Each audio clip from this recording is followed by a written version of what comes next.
I am so happy to have you back. Good morning, everyone. Hope your Sunday's off to a great start. It's October 4th. I'm Christina Lorey. It's been a milestone week for Dane County. Once complete, the Valor will be a 6-story, 59-unit complex here on East Washington, designed specifically for veterans and their families. Asian business owners say that for them, it's like dealing with two viruses, racial attacks and then less business as a result of that racism. Hi, Josh and Leah. It's Chuck Folk Day here in Middleton, and we are with who else but Chuck Folk himself. I don't think I've ever sat down with someone who has an official day named after them on that official day. So congratulations. A lot of people think about voting. They think about the top of the ticket race, the Joe Biden versus Donald Trump, but there are a lot of local races and referendums on the ballot too. So why is it so important for all voters, but black voters especially, to vote this election? Good morning, everyone. Hope your Saturday's off to a good start. It's October 10th. I'm Christina Lorey. Another tough week with several dozen more COVID deaths here in Wisconsin. We will have the headlines in a moment, but first, as we do every Saturday morning, we like to share some good news to get your weekend started in a positive way. We have a great team here, and we like to spread the positivity, the great news. We like to start with some story to make you smile every Saturday. In other news, we like to start every Saturday morning, holiday or not, with a story to make you smile. This one is out of downtown Madison, where nearly 24 of the businesses along State Street are coming together to offer a deal they hope will keep them afloat. October is Breast Cancer Awareness Month, and this morning, people all across Wisconsin are getting ready for Susan G. Komen's annual More Than Pink Walk. It's the organization's biggest fundraiser, and all of the money raised stays local, helping Madison area women pay for chemo, childcare, and transportation to and from treatment.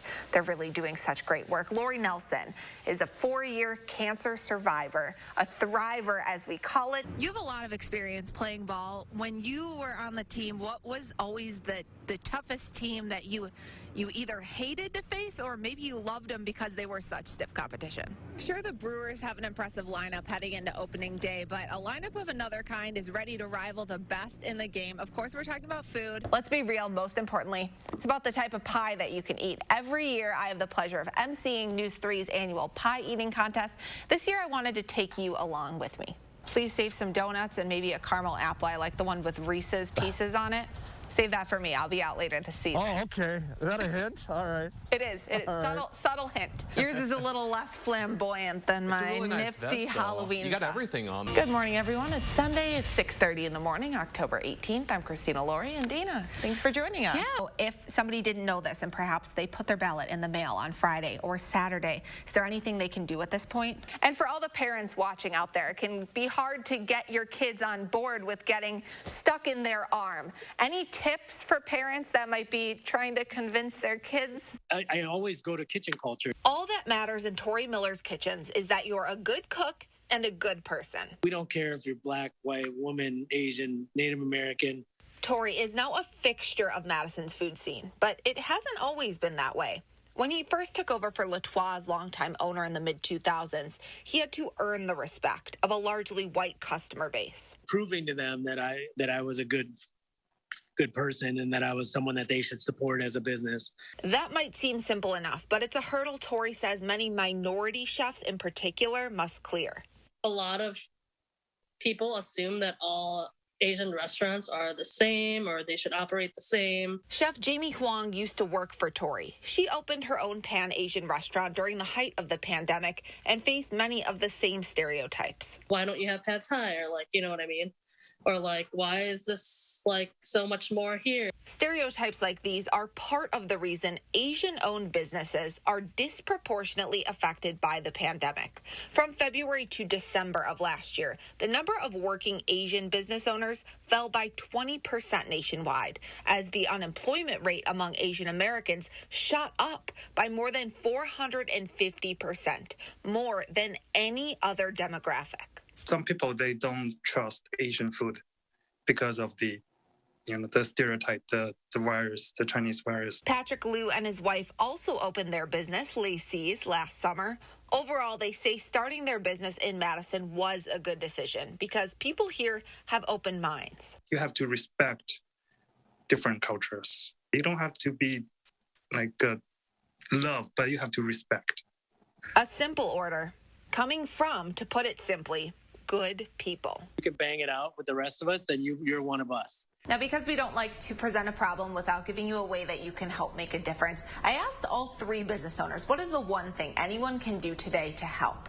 They all agreed. It is support them, whether it's ordering directly from them, passing their name along to a friend, or supporting another Asian-owned business altogether. They say every little bit helps. When Kevin Henkes first heard about the Children's Literature Legacy Award, and it was a complete surprise. He was very surprised. Not that he won. I'm human. I fantasize about winning things like that. But that he was even eligible. I guess I thought I was too young. The 60-year-old Madison-based author has been writing, illustrating, and getting books published since his days at the UW. I think I was probably more brave at 19 than I am at 60. This summer, between Kevin's freshman and sophomore years, he flew to New York in search of a publisher. By the time he returned to Madison, deal in hand, chapter 1 in the story of author Kevin Henkes' life was starting to take shape. So I will spend a lot of time before I write what will, I hope, become the first sentence, just creating the world of the character. 40 years and 60 books later, Kevin still calls Madison home and draws inspiration from the world around him. From his earliest characters' names. For example, Lily's little brother is Julius, and that came from Orange Julius at, Westtown Mall. To the places they travel in his newest novel, Billy Miller Makes a Wish. The family goes to a restaurant, which in the book is called Ruby's Cupboard, but it's based on Ellis Deli.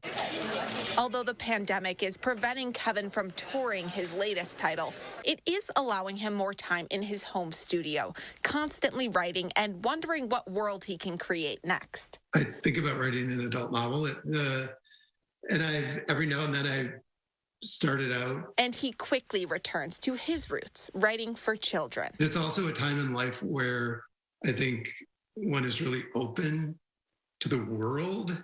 The world is still really full of possibilities. The road ahead is very broad. I couldn't let Kevin go without showing him my 25-year-old well-loved copy of one of his classics. I have one of my favorites nearby. I actually. No. This is the copy that my parents read to me growing up. That makes me happy. It's the first thing doctors usually say to us when they walk in the room. How are you doing? But today we decided to flip the script. I've been tired. And I think there's a lot of that fatigue that sets in, both sort of emotional and physical. Dr. Matt Anderson has been studying medicine since he started medical school in 2001. 20 years, 2 jobs, and 1 pandemic later. The sun coming out helps quite a bit. He's learned to rely on the little things to get him through every day. Focusing on what's meaningful, that we're doing really meaningful work. Research has consistently ranked healthcare jobs as the most stressful under normal circumstances. A recent survey of 2,000 physicians over the past year shows stress levels are spiking. Nearly 1 in 4 doctors know a physician who's died by suicide, and the majority, nearly 60%, express feelings of burnout, a 20% jump in just 2 years. It's been a terrible year. Like Anderson, Dr. Doug Hobson from SSM Health St. Mary's Hospital credits the people he loves for keeping his mental health in check. But that itself adds another layer of stress. Am I putting my family in harm's way by going to work every day? And so, things like getting undressed in the garage so I don't bring anything home to my family. Both doctors say the worst is hopefully behind all of us. And the biggest lesson from this past year is one they don't teach you in medical school. You control what you can control, and you let go of those things that you can't control. Fortunately, all 3 major hospital systems in our area offer support systems, especially for doctors. You can learn more about those on our website, channel3000.com. Reporting in Madison for News 3 Now, I'm Christina Lorey.